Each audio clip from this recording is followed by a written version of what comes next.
Hey VC, I'm back again. What can I tell you? I'm bored. I'm making far too many videos. I know even the people that regularly watch them can't even keep up. But what the hell? They're here for posterity. If somebody really has nothing to do one day, they could just go from one to the other and do all catch up or whatever you want. Anyway, today I spent a lot of time going through my vinyl, which is most of which is in my garage in big tubs, big plastic storage tubs.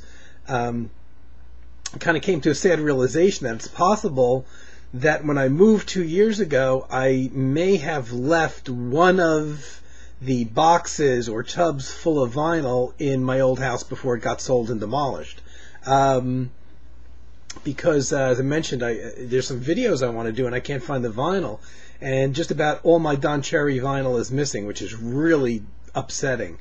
I think everything I have for the most part on CD, but not knowing entirely what I'm missing, I'm a little concerned that there may be some vinyl that's missing by Cherry or other artists.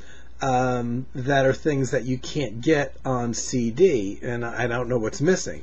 I also know that a lot of my Oregon, the band Oregon, vinyl is missing. Now, all of those I bought on CD fairly quickly because I'm a hardcore fan, but the one specific one I wanted to make sure that I kept on vinyl was one of their finest albums called Winter Light. I do have it on CD, but I particularly love it because the cover photograph was taken by no less than the late Colin Walcott, the percussionist sitarist of the band, and it's a beautiful cover photograph. It looks like it was actually taken like in a garden shed, with the sun as the sun's setting or so. It's really beautiful cover photograph, and it's reproduced on the CD booklet. But I wanted that 12 inch by 12 inch picture of it on my vinyl, and I don't have the vinyl. I've got maybe a half a dozen bins full of vinyl, so it's not that much to go through, even though when I packed up it wasn't in any order, and I've been through all of them numerous times, and I found only one Don Cherry album, and most of my Oregon stuff is missing, and I know I had just about all their albums up to the early 80s on vinyl. And Winter Light in particular, because I really, really love the cover of that. So I'm a little bit upset at that. I had the Don Cherry MU Parts 1 and 2 on vinyl, which were pretty obscure records. They were duets with Ed Blackwell, which was done before the duet album that they recorded for ECM. So I still want to do my Don Cherry thing, and I guess I want to go through every square inch of any place where there could be storage just to make sure they're not stashed somewhere. But I've already kind of done that 2 or 3 times. So I'm going to do the video anyway, but I'm not going to have a lot of things to show, or I'll have to show the CDs in some cases and stuff like that. Yeah, whatever. But I'm really upset about the Oregon, the Winter Light album, because that's such a beautiful cover, and if you ever get a chance to see it, or if you have the CD booklet and not aware that Colin Walcott, band member, actually took that cover photograph, which is just a wonderfully evocative cover photo. Anyway, before I get onto today's thing, while I was going through my various bins, I found a book that I forgot I bought and I never fully read.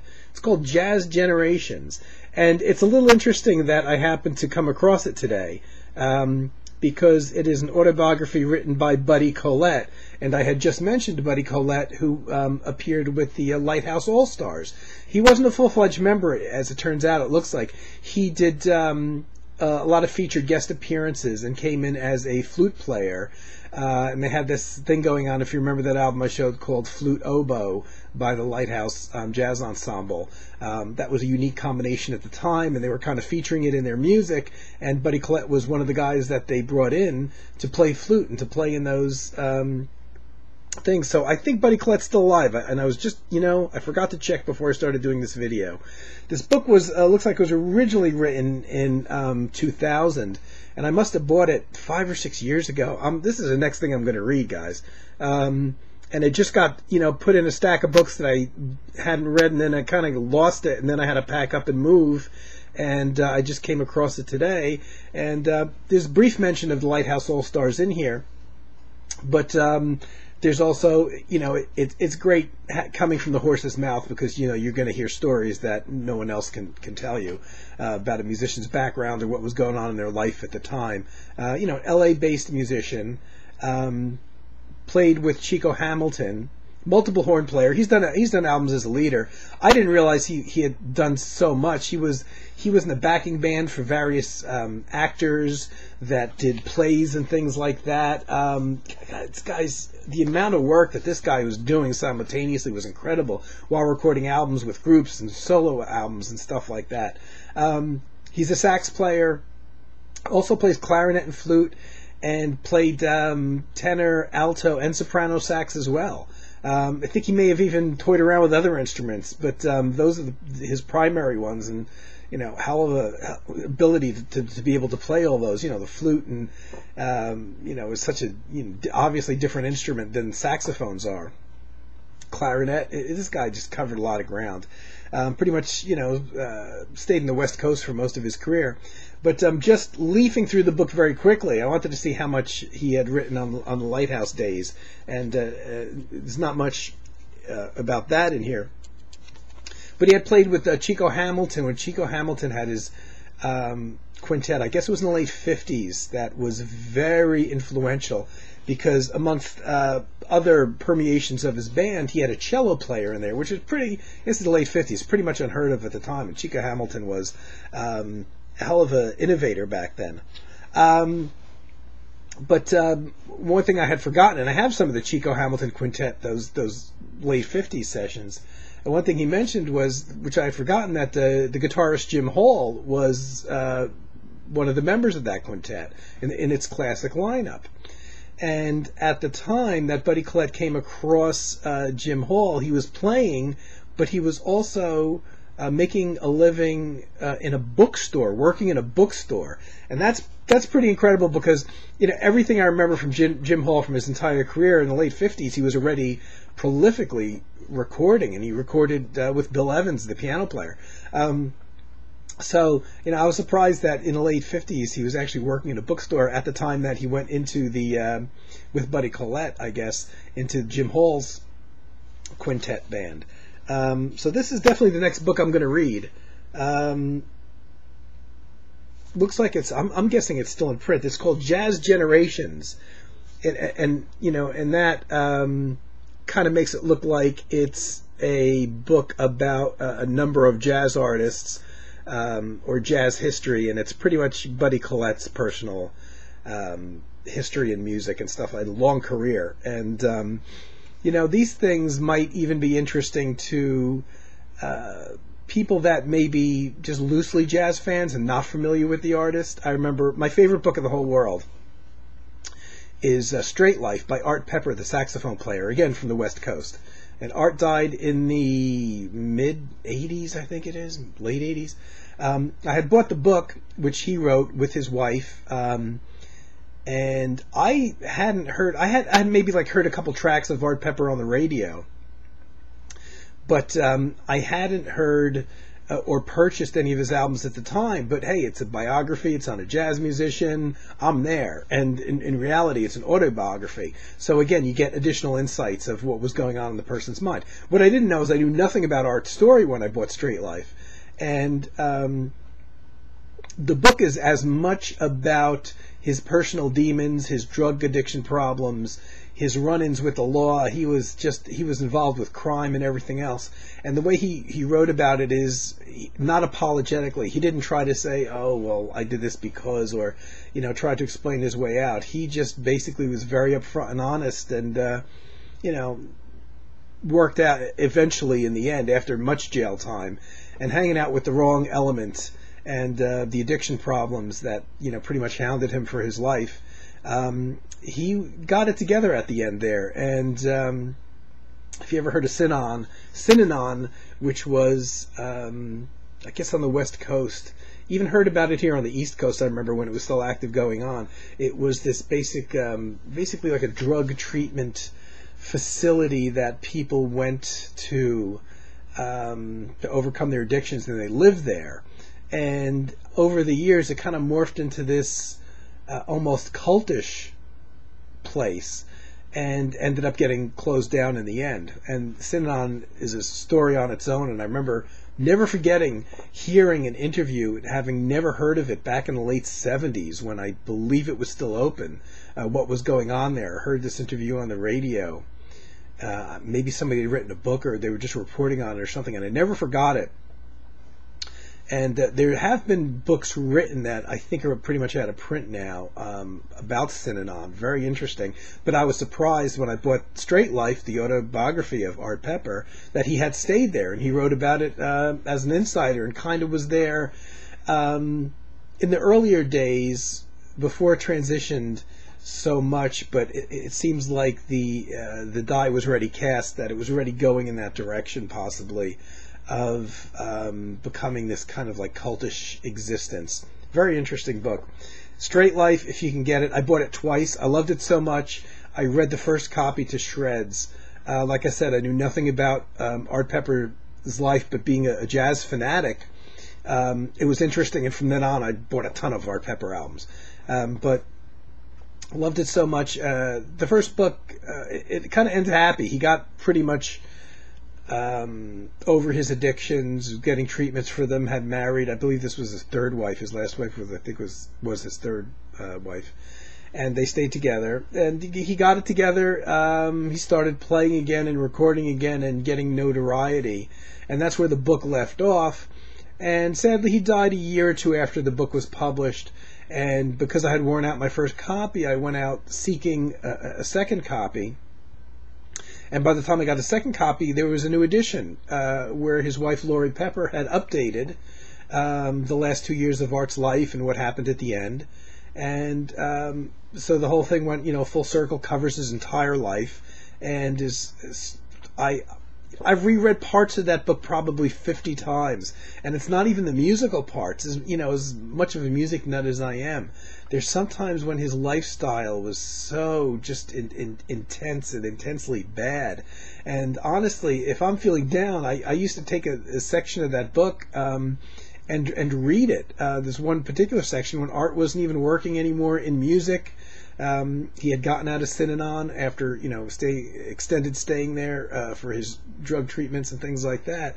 And his life wasn't that great. He was working in a friend's bakery. And I don't know, there was something about reading that actually made me feel better. If I was down about, my life or whatever was going on at the time, it's like, wow, there's this guy, a talented guy, and he's had a lot of downs in his life. So, Art Pepper, Straight Life, if you like jazz at all.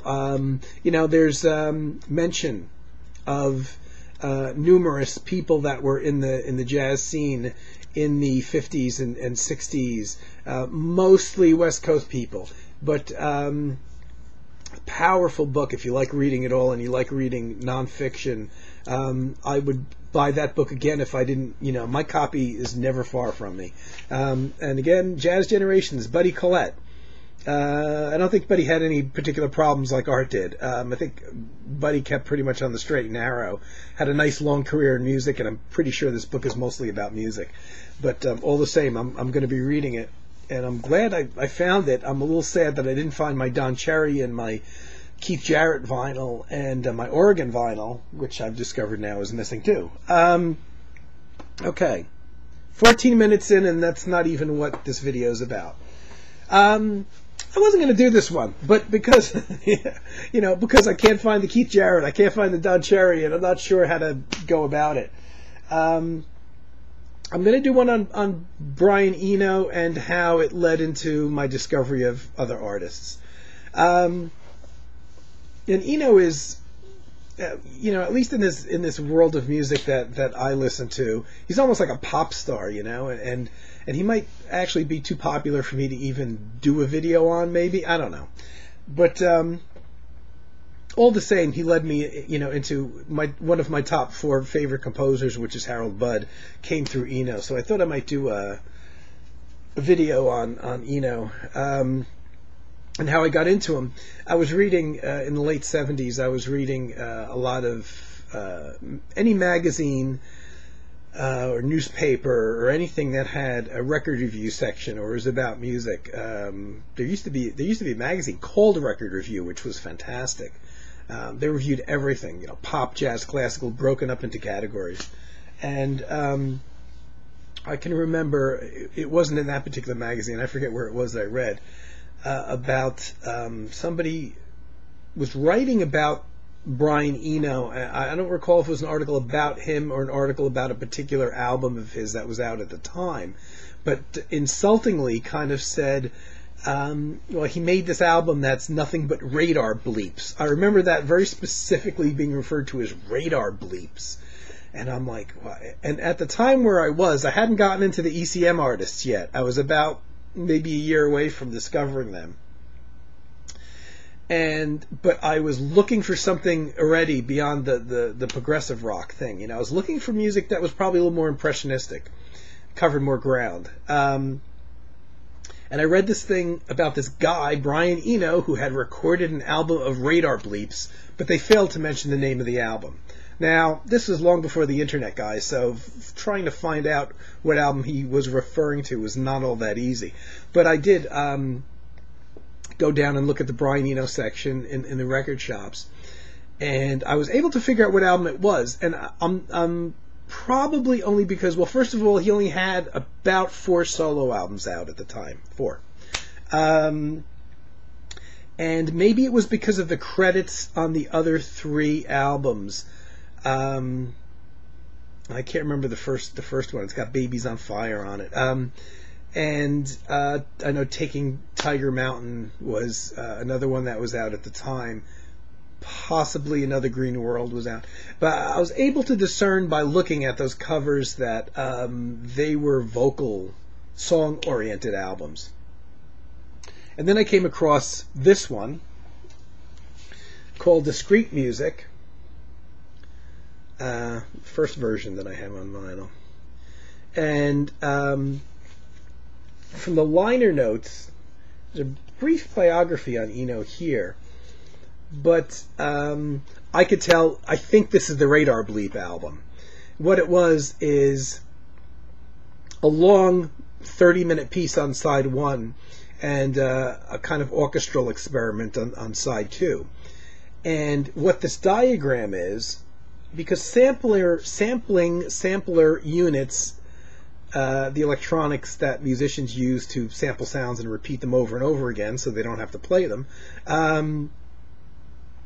didn't really exist then. And the only other person doing them at this time was Terry Riley.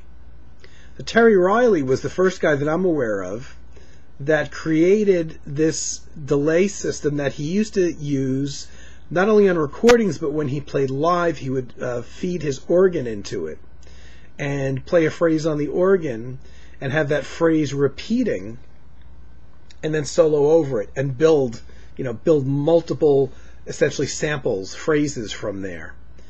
And Eno kind of picked up on that, and it shows how he created this sampling system using a couple reel-to-reel tape recorders, and he would record something that he was playing on a synthesizer, and it would record onto a reel-to-reel machine, number one, but that tape phrased loop would go to a second tape machine, and he would play it on the second tape machine, and then the loop would return back to the first one. He would record over it. I never quite understood exactly what he did, but there was a diagram on there, and anyway, I was looking for it, and I said, this has got to be the Radar Bleep album.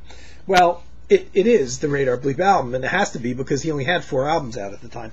But it doesn't sound like Radar Bleeps. And I was I really thought that this guy was serious, when he said radar bleeps. This is also a different cover that came out a few years later. It got re-released. This has been re-released more times than I don't know what.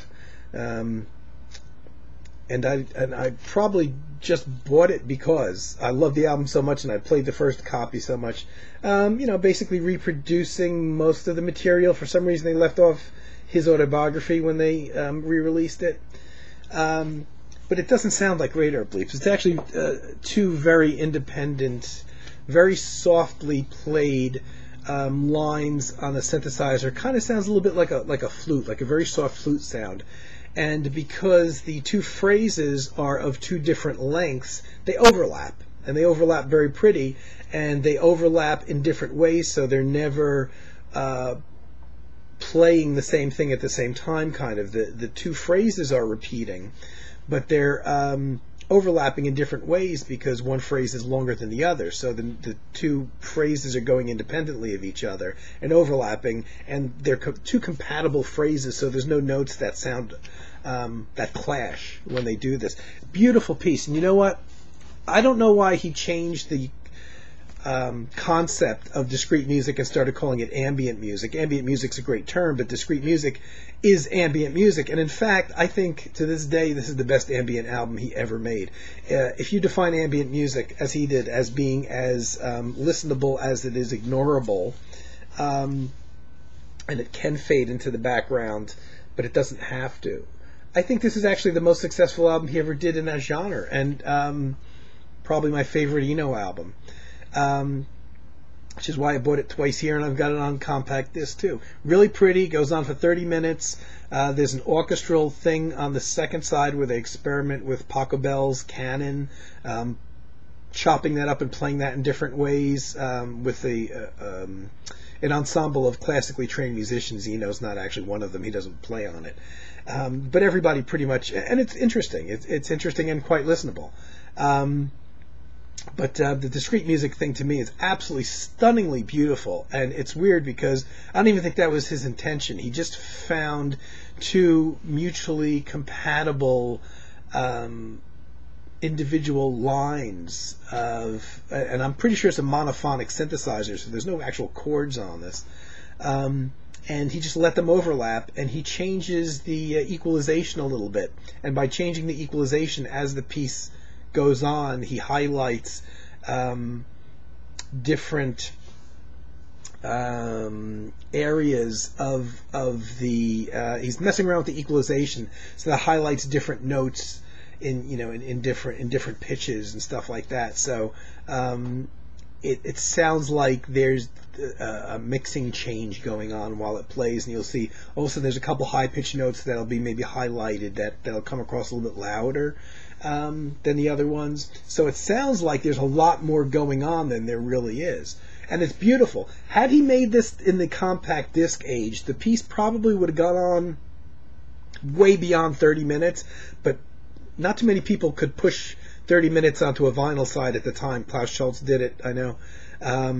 So my feeling was that had he recorded this, in this day and age, or, even since the 80s, this piece probably would have gone on for an hour and deserved to, easily could. It's very beautiful. Sometimes actually sad, if you're in a down mood and you put it on, it could really enhance that mood and keep you there. And I dug it. I dug it right off the bat and had my friend go out and buy a copy too. And at the time, Eno hadn't recorded anything else like that in his solo career. He had done all those song-oriented albums, and I bought them, but they were of minor interest, to me. So I bought this because this was the next closest thing I could get, Evening Star by Fripp and Eno, which came out actually before Discrete Music, a little bit before Discrete Music. And even though it's not an attempt at ambient music, it very much fits in that mold, especially the second side. And this is my favorite thing Fripp ever did, and this is my second favorite thing Eno ever did, and maybe ties for first. Though it's only Fripp and Eno, only the two musicians, Robert Fripp playing guitars. There's some bass on one track, bass guitar, and I don't know if it's Fripp doing it, because Eno plays a little bit of guitars too, and they don't really give full credits here, so it could have been Eno on bass as well. But most of Eno's job on this album, and this is certainly his concept, was to take Robert Fripp's guitars and process them. And Eno plays synthesizer. He even plays a little bit of acoustic piano on the track Evening Star, which is absolutely beautiful. And most of what he does, though, he does little solo lines on the synthesizer that basically enhance the guitars of Robert Fripp that are on here. But for the most part, his job seems to be taking Fripp's recorded guitar and processing it, or processing it live, while it was being recorded. And a lot of overdubs on guitar and a lot of things going on. And it was the whole start of what Robert Fripp started doing on his own, called Frippertronics. I think he changed the name. He calls it Soundscapes now, I think. But for years he referred to it as Frippertronics, but it was actually Eno's delay tape system, the same system that he used on Discrete music. And this even has an excerpt of Discrete music on it. On here it's called Wind on Wind, and it's the only track that Fripp doesn't play on, and it's like a 2 or 3 minute excerpt of Discrete music. And it was put on here at the time because Discrete music hadn't actually come out yet, and it wasn't going to be released. And I guess after going back and really listening to the full piece, or maybe the record label said, hey, that sounds good, or whatever, they decided to release Discrete music after this. So you actually get an excerpt of Discrete music. God, I have the sticker on there from Harmony Hut. That was one of those places like Sam Goody's, one of those chains that was around probably only here on the East Coast. I don't even know how far on the East Coast. I remember in Jersey. There was a bunch of them. And some of my fondest memories, back in the late 70s when I got my first job and I started... on Fridays, I had this routine of, I think I talked about this. After work, I would get into my car, and instead of going home for dinner, I would go and go to usually one of two record stores, and Harmony Hut was one of them, that had a big supply of records and imports and stuff like that, which is where I got the Terry Riley Lifespan album that changed my life. Great selection here, and that is just one of the best album covers of all time, I think, too. Not only does it describe the music, but it's a great cover in itself. I think that's Peter Schmidt. Yeah, Peter Schmidt, who was Eno's friend, who I believe passed away, but did some art involving Eno's albums over the time. This is fantastic. I use that term a lot, I know. The first side is kind of like the pretty side of what they do, and a lot of people would hear it in the background and say, oh, that's nice, that's pretty. But the B-side is something called, one long piece about 28 minutes long, called An Index of Metals, which is really the dark side of this. And I at first was like, gee, I kind of wish they would have done some more pretty stuff on the second side. Well, I'm of the total opposite opinion now. I can appreciate, and it took me many years. I liked it after a couple months. Then I got to the point when I liked it as much as the pretty stuff. Now I like it more. There's a depth in there, and I'll talk about some artists that do the kind of thing maybe later. If you're familiar with Steve Roach has a lot of dark-sounding albums, and yet there's a beauty in there. There's a thickness that transcends kind of just like a surface prettiness. And An Index of Metals is dark, and it's spooky, and it's scary, but it's beautiful. And it's the track that when I put this on, and I always listen to the whole thing. I do that with all my albums. I always play the whole album through, even if there's tracks in there I don't like. This is the track that I really want to get to, and it's just deep and dark, and it goes on for a really long time. It's almost a half hour, and it's beautiful, but man, did it take me a long time to get there. And even to this day, people, you go on Amazon or someplace that post reviews, there's a lot of people that love this album that stick to the first side that don't like the B-side, that don't like An Index of Metals. So as a result, I also bought the first Fripp and Eno album because I liked the Discrete music and Evening Star so much that there was nothing else to go to at that time. And so I started. I also bought the No Pussyfooting, which is the first Brian Eno record, which I didn't pull out, but it didn't do it so much for me. It sounded like what it was. It was kind of an experiment, and it sounds a bit raw now when you listen to it today. The beautiful thing with Evening Star, is that it still holds up. To me, doesn't matter how many years have passed, and this was done in like 75, 76, because the sounds were so innovative at the time, they're not cheesy sounding. It doesn't sound dated at all. And it's one of the few albums that can pull that off, using primarily electric or electronic instruments.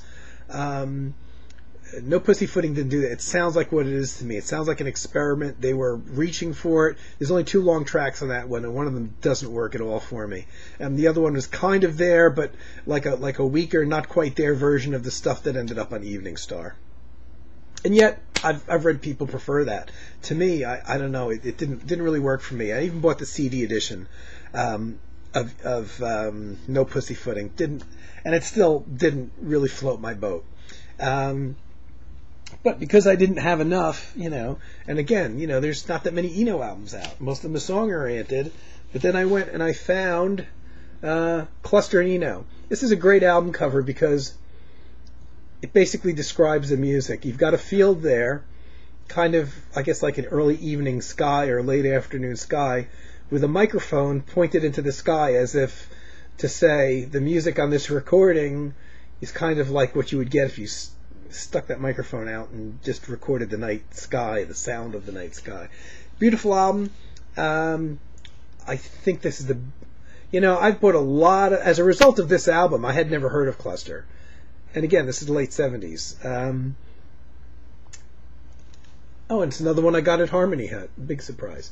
As a result of this, Mobius and Rodelius, the 2 guys in Cluster, I got into them. Bought a whole bunch of their albums, and you know what? This is still the best. I even bought the solo albums by Hans Rodelius, and many of them I really love, especially his early ones. But to me, I don't know why, but there's something special on this. They recorded a couple other albums together, and they did vocal songs on them in some places, and it just takes me out of the experience, kind of.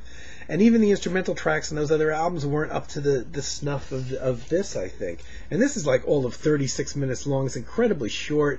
There's, a bunch of very short pieces on here, but just absolutely beautiful. It's like whatever they were trying to go for, they achieved. It's one of those magic moments where everything works.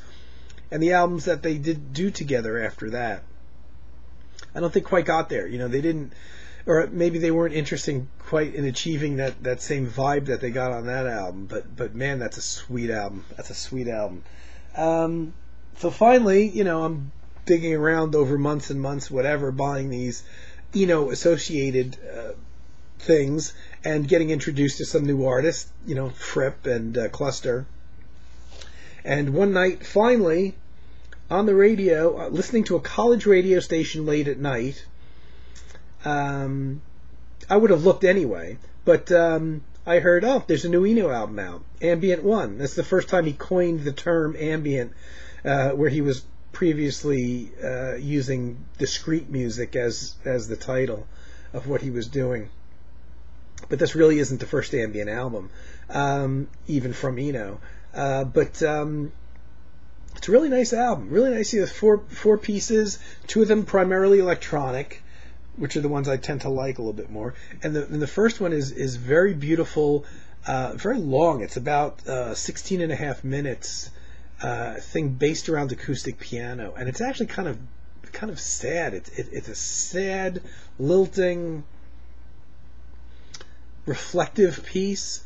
And it's not really ambient because it, for me, calls up too much emotional stuff.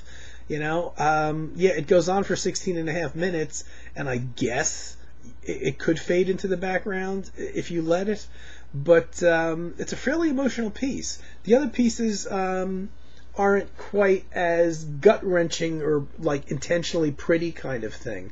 The 2 electronic pieces are more floaty, which I like, and there's another piece that's basically like sampled, chopped up voices just floating in and out. That's also very, very pretty. But that first piece is kind of like, it's kind of sad. I cannot listen to it when I'm depressed. And there's some kind of, drawing that is somehow attempting to explain the pieces themselves, one for each of the 4 pieces on the albums, which I never got. But I remember hearing that, this, of course, before the internet days when you could find out that an album was coming out or anything like that. So I heard that, ran out to the record store and bought that as a new release in, I think it was 78, that was. And liked it, very much liked it. Then, Eno started putting out more regularly albums that were instrumental in nature. And so it was a good thing if you liked him. For me, he had at that time was starting to shy away from the vocal music so much. And he did this music for films, which is, fairly well known in his discography. This is mostly short instrumental pieces that were used in various films. Some of them, I liked this. Again, though, there's some, Sparrowfall is one of them, I think. Yeah, definitely. Not sure about Final Sunset, but there's this sadness to some of these pieces, which makes sense if it was truly music for films. And some of it was, I know later on he came out with a couple other volumes of music for films and stated on them that those albums aren't necessarily actually music that were taken from films, but rather music that in his head was created for films or for images that would be in films, even if they weren't actually used in actual films. I think this first volume, this original volume, though, for the most part, I believe these were pieces that actually were used in little various films here and there. And I remember seeing some movies in the 70s where there would be little snippets of a minute here and there of an Eno piece used, even though he wasn't the soundtrack composer for it. Somebody just got a hold of his music, or he supplied them with a couple cues to use that were pretty. And there's some really just sad, like I mentioned, Sparrowfall, very sad theme. So it's a good album, but it's another emotional thing. It's interesting because he's a very clinical kind of guy when you hear him speak, very much an intellectual, and you wouldn't associate him being a guy that would make music that was actually, sad or reflective, and yet it is. So, and I thought I had pulled it out, but I didn't. Continued making inroads, certainly at this time. He was very influential, and he started another series while the ambient series was going on, called Fourth World Volume 1, though I think this is the only one that actually came out under that title, Fourth World Possible Musics, which was Brian Eno with John Hassel, the trumpet player. This is the first time, this is my introduction to John Hassel. And this has guys on there that I know, though. Percy Jones, who's bass player from Brand X, Nana Vasconcelos, who was an ECM artist, played with Egberto Gismonti, Cadona, all over the place. Played with Pat Metheny Group, even. Michael Brook plays on here. There's quite a few people that I know from various places that are guests on here, so it's not like a duo album like the Fripp and Eno thing was. But this was really, this is one of those hit you in the face moments, because John Hassel plays his trumpet through a series of processing that makes it sound absolutely terrifyingly eerie when you first hear it. It's actually very beautiful, but instead of sounding like one trumpet, it ends up sounding like an entire horn section, but some kind of horn that you've never heard of before. Kind of like maybe something you might be in some like Indonesian orchestra or something from hundreds of years, like medieval times, where they used instruments that we don't use nowadays, especially wind instruments, so they have a different kind of sound to them. So the first time I heard it, absolutely terrified me. This would be good creepy music. You would never put this on in the background. And absolutely fantastic. I love John Hassell, and this is my introduction to him. But I remember scratching my head when I got this and thinking, wow, what is going on here? And again, this was through Eno. And of course, John Hassell has recorded for ECM and done many albums since then. Guy's a genius. He's probably got to be one of the most innovative trumpet players, because this whole sound of his that he came up with, I can't compare it to anything. And it's absolutely terrifying when you first hear it. The only processing I had ever heard prior to this on a trumpet was some of the guys in the late 60s, early 70s would feed their trumpet through a wah-wah pedal like they used to use for guitars. And that was mostly an attempt to be hip or to try to, do something with the sound of a trumpet to make it sound different. But it didn't really work. It kind of gets headache-inducing very quickly. Some keyboard players did that too. Joe Zawinul, live in the early days, prior to using synthesizers and Weather Report, fed his electric piano through like a fuzz box and like a wah-wah pedal at times. And I just can't take it more than a couple minutes because it's really just a nasty sound. It takes away any beauty that an electric or acoustic piano would have. But that whole thing with the wah-wah pedal and the trumpet was done by a few people. Miles Davis did it for a while. And it kind of got old very quickly and people dropped it awful fast. But this processing that John Hassell does, I don't know, it makes it, if there's such a thing as a haunted trumpet, but you hear more of the breath too coming from the trumpet. You can't describe it. You can't describe it to somebody who hasn't heard it. And this, again, thanks to Eno, was my introduction to him. What I don't have here, that came out the third record in the Ambient series, which I have on vinyl as well, was an album by Laraji that Eno produced but didn't play on. And that was my introduction to Laraji, who's like plays a zither, on stringed instruments. But feeds it through a ton of electronics and gets a very beautiful, very heavenly sound. That was my introduction to Laraji. Before that, he came out with this Ambient 2.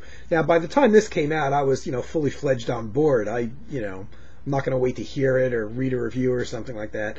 And this was kind of going back to the duo thing, where Eno does his processing of the sound, does his electronics, but also there's this guy Harold Budd on here who plays, on this album, he sticks to acoustic and electric pianos. And I heard this, I didn't know who Harold Budd was, but I was, into the Eno thing, right? So I bought this, and this introduced me to Harold Budd. This was my introduction to Harold Budd. And I love this album.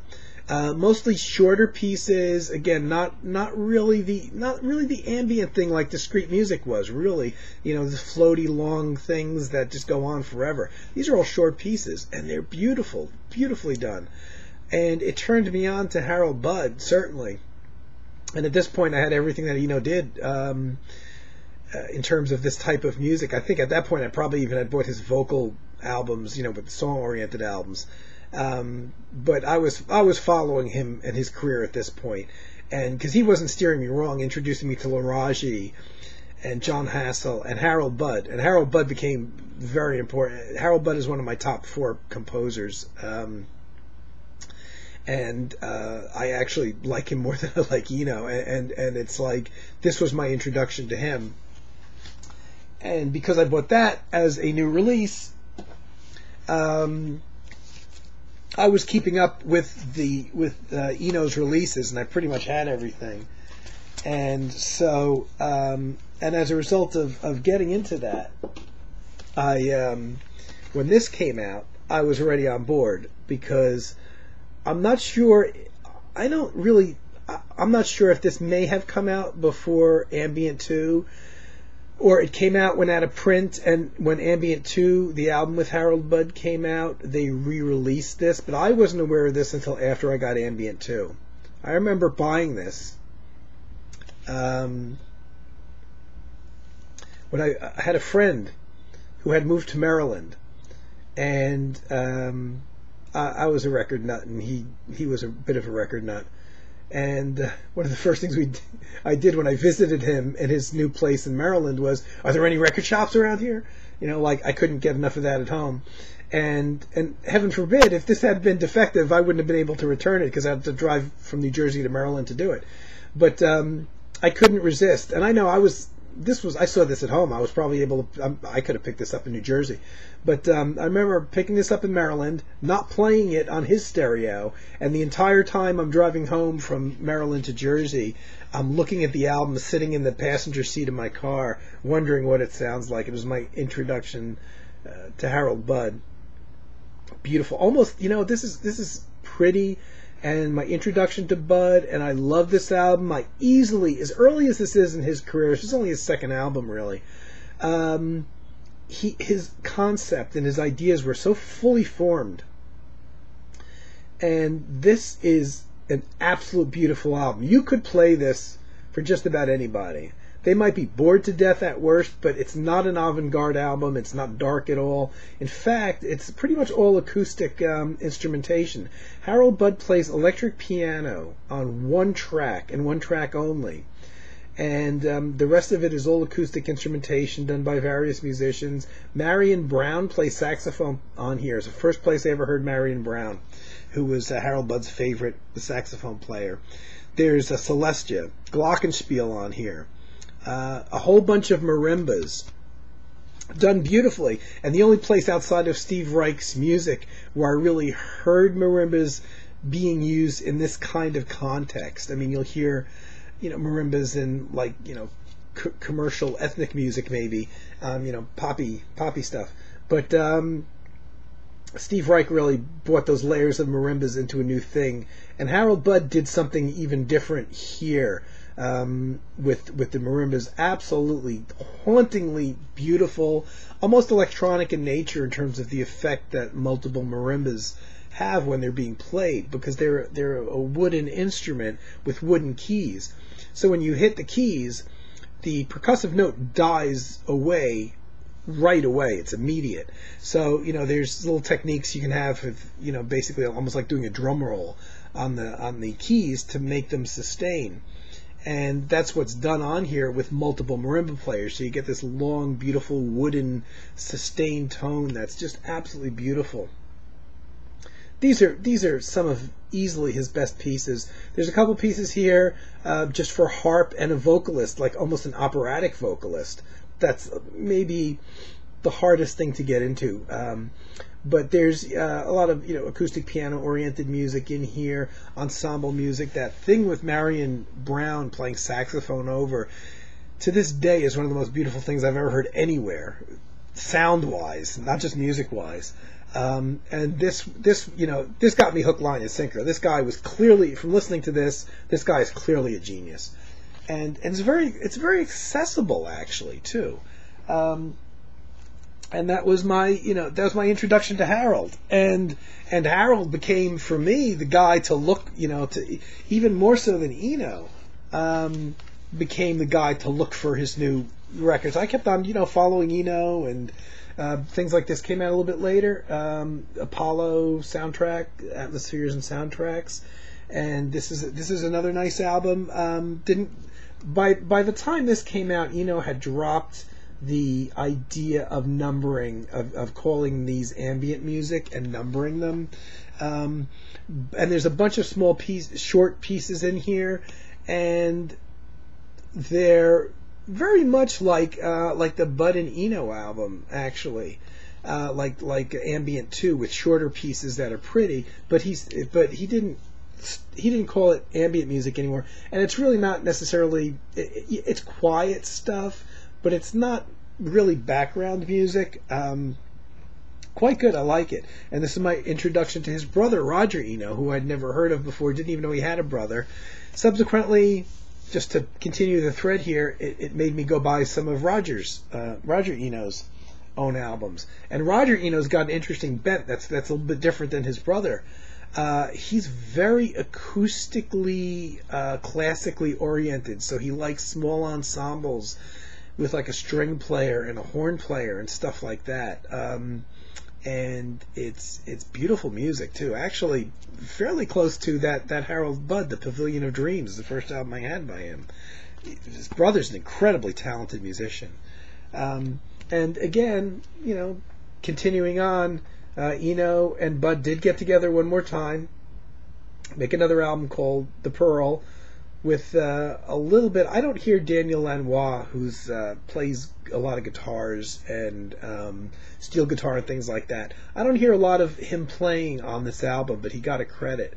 And I don't think he does a whole lot of things on here, but I think he does a lot of, or he does some of the processing, maybe, and a little background instrument here and there. But this, again, is primarily a duo album with Bud and Eno, very, very much like the Ambient 2 album, which was the first one that they made together, called The Plateau of Mirror. And some people say they like this better. I don't necessarily like it better than the first album they did together. Plateau of Mirror has some really hauntingly beautiful pieces on it. This does too. It's just a preferential thing. A lot of people say they like this better. By the time this came out, I was full-fledged, picking up pretty much everything Eno did, because he was staying at this time in the instrumental vein and had pretty much dropped the vocal pop song thing. Harold Budd, I was already hooked. Didn't have a lot of his stuff, but this is only probably my third album by him. And my love of Bud continued on, and I just pulled out a couple things. This isn't even in order. Lovely Thunder, which as soon as I saw in the record shops, I could not buy fast enough. This is from '86. Couldn't buy this one fast enough, especially because it's got my thing, which is solo albums, where one musician plays all the instruments, and that's what Bud does on this. I don't think there's no guests on here. And oddly enough, not long after I bought this in '86, the CD era came around, and this ended up being one of the first things I bought on CD, only because I loved the album so much. And wouldn't you know it, the CD came out and it had one extra track on, 5 minutes long, and I ended up spending an extra $14 or $15 just to get that one track. I would have bought the thing on CD anyway eventually. This is a great, it's some hauntingly beautiful pieces on here, very electronically synthesizer oriented. Harold did a bunch of those at this time that were very synthesizer oriented, and after that has done a lot of, especially in recent years, has done a lot of albums of just acoustic piano. Has a ton of albums. He's excellent at it. He's excellent at anything he does. I have a preference for electronics only because you can get more textures that way. You know what an acoustic piano is going to sound like pretty much. You don't know track to track what kind of sounds you're going to hear on the electric keyboards. And, when you've got only one musician doing it, I like that variety of the sound. And I just like getting lost in sound. And there tends to be a lot of thick overdubs and stuff like that on this. And I'm not actually showing all my Harold Budd albums. He's a guy that I started buying, on compact disc pretty much too. But I did want to show this one because this was a hard one to get. Oddly enough, this is Abandoned Cities. This is his darkest album. 2 pieces, each about 23 minutes long.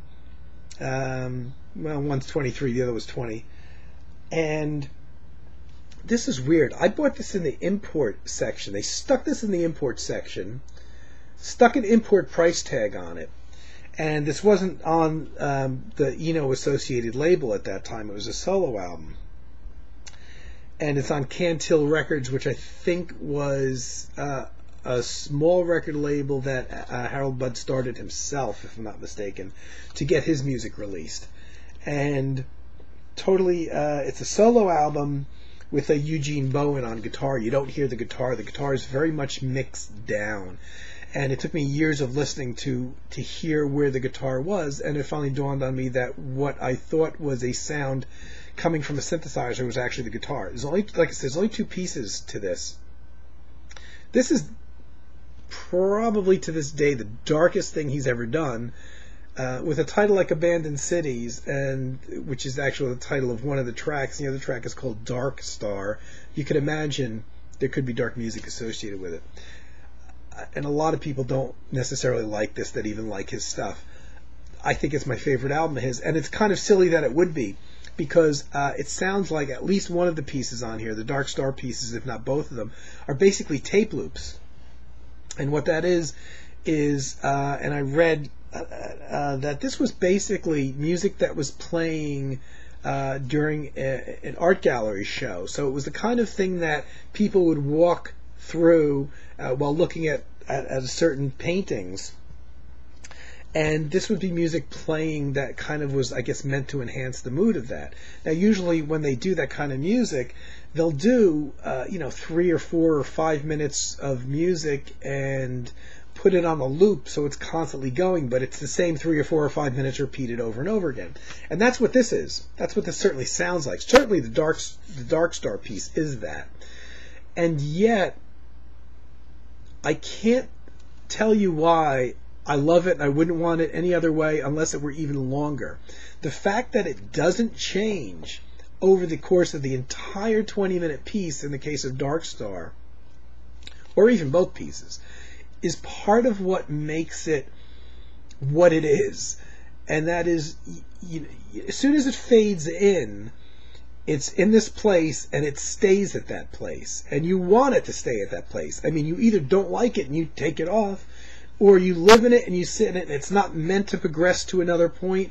It's just where it is, and you lose track of time listening to it, and you daydream to it. And to me, it's over all too soon. I'm glad when they put this out on CD. I was waiting for this on CD for a long time. And so there's not the effort obviously put into doing an album of a loop like that there is to something like the Pavilion of Dreams, which is a fully composed album.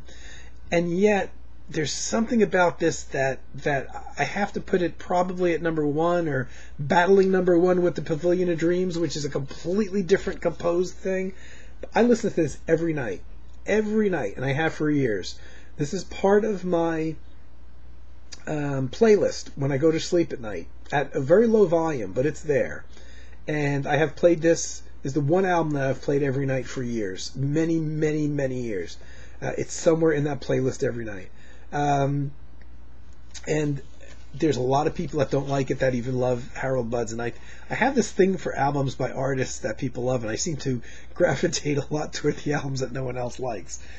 This was, like I said, they stuck this kind of upset me. They stuck this in the import bin, put an import price tag on it, and here I am living in New Jersey, and the record distributor that it came from is in New Jersey, and I had to pay an import price for it. The record label apparently was based out of California, which is where Bud's been based his whole life, which makes me think it was his own label that he was releasing these on at the time. But the distribution company, which is no longer there, was very well known, Gem Records, very well known at this time period for being a company that did imports, but they also released their own domestic product.